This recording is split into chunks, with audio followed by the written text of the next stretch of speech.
Hello ನಮಸ್ಕಾರ. ನನ್ನೆಲ್ಲ ಪ್ರೀತಿಯ ತಾಯಂದಿರಿಗೆ ಎಲ್ಲ ಮನೆಗಳಿಗೆ ಉಪಯುಕ್ತವಾಗುವಂತಹ ಮಿನಿ ಹಿಟ್ಟಿನ ಗಿರಣಿ ಇದು. ನೀವು ಹೊರಗಡೆ ಹೋಗಿ ಬೀಸ್ಕೊಂಡು ಬರೋ ಅರ್ಧ ಖರ್ಚಿನಲ್ಲಿ ನೀವು ಮನೆಯಲ್ಲೇ ಹಿಟ್ಟು ಬೀಸಬಹುದು. ಗೋಧಿ, ಜೋಳ, ಮೆಕ್ಕೆಜೋಳ, ರಾಗಿ, ಅಕ್ಕಿ ಎಲ್ಲಾ ತರಹದ ಹಿಟ್ಟು, ನುಚ್ಚು, ರವೆಯನ್ನ ನೀವಿದ್ರಲ್ಲಿ ತಯಾರಿಸಬಹುದು. ಗ್ರೈಂಡಿಂಗ್ ಚೇಂಬರ್ 35 ವರ್ಷ ವಾರಂಟಿ ಮತ್ತು ಎಲೆಕ್ಟ್ರಿಕ್ 1 ವರ್ಷ ವಾರಂಟಿ ಹೊಂದಿರುತ್ತದೆ.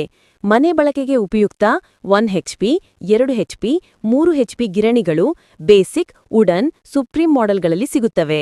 ಉದ್ಯೋಗಕ್ಕೆ ಉಪಯುಕ್ತವಾಗುವಂತೆ 3 HPಯಿಂದ 20 HP ವರೆಗೂ ಗಿರಣಿಗಳು ಲಭ್ಯವಿದೆ. ಈ ಎಲ್ಲಾ ಗಿರಣಿಗಳು ಸೆನ್ಸರ್ ಅಂಗವನ್ನು ಹೊಂದಿರುವುದರಿಂದ ಆಟೋಮ್ಯಾಟಿಕ್ ಆನ್ ಮತ್ತು ಆಫ್ ಸಿಸ್ಟಮ್ ಇರುತ್ತದೆ. ಮೆಷಿನ್ ಬಾಗಿಲು ತೆಗೆದ ತಕ್ಷಣ ಮೆಷಿನ್ ಆಟೋಮ್ಯಾಟಿಕ್ ಸ್ಟಾಪ್ ಆಗುತ್ತದೆ. ಆದ್ದರಿಂದ ಮಕ್ಕಳಿಗೆ ಯಾವುದೇ ಅಪಾಯವಿರುವುದಿಲ್ಲ. ಹೆಚ್ಚಿನ ಮಾಹಿತಿಗಾಗಿ ಶ್ರೀ ಎಂಟರ್ಪ್ರೈಸಸ್ 79968